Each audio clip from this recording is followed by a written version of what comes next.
Former President Jacob Zuma is no stranger to the country's courthouses. His first encounter with the lower courts was in 2005, where he appeared at the Durban Magistrates Court in connection with the arms deal case.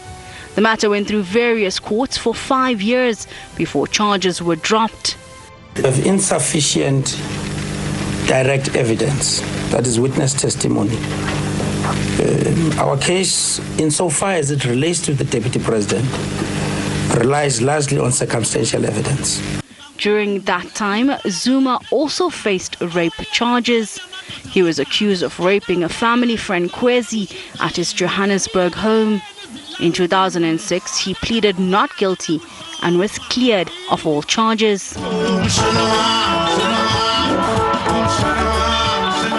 From his early run-ins with the law, Zuma was always supported by crowds outside the courthouse. In 2016, after fervent attempts by the opposition and others to get the arms deal corruption charges reinstated, the North Gauteng High Court set aside the decision to discontinue Zuma's prosecution.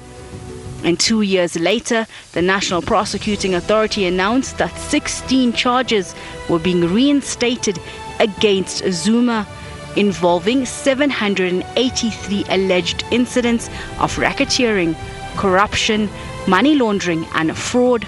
To consideration of the matter, I am of the view that there are reasonable prospects of a successful prosecution of Mr. Zuma on the charges listed in the indictment served on Mr. Zuma prior to the termination of the matter by Mshe SC.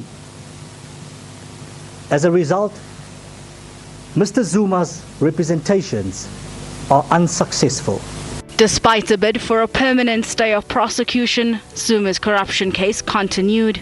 In May this year, he pleaded not guilty to all charges and applied to have the prosecutor removed from the case. But this was not his only court battle.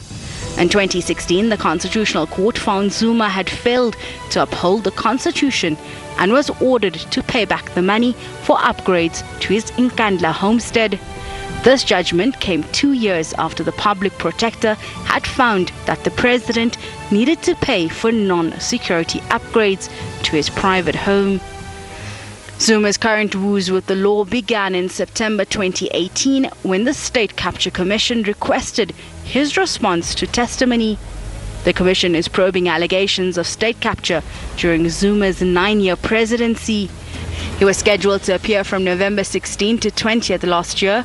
On the 19th of November, Zuma left the inquiry without permission when Chair Raymond Zondo dismissed his recusal application. The commission then later complained with law enforcement agencies. A summons was sent to Zuma subpoenaing him to appear before the commission. Zuma snubbed this, saying he was being victimized, leading the chair to approach the Constitutional Court earlier this year to order him to attend. The Apex Court instructed that Zuma was obligated to appear and could not remain silent.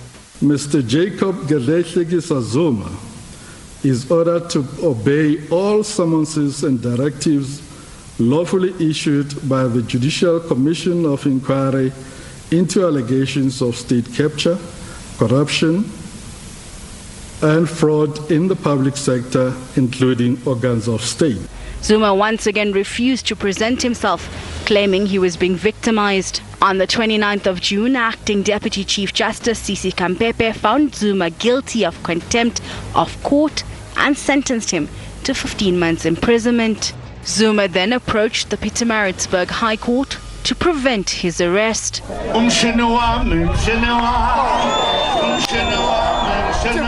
This ahead of his rescission application to the Constitutional Court, which will be heard on the 12th of July.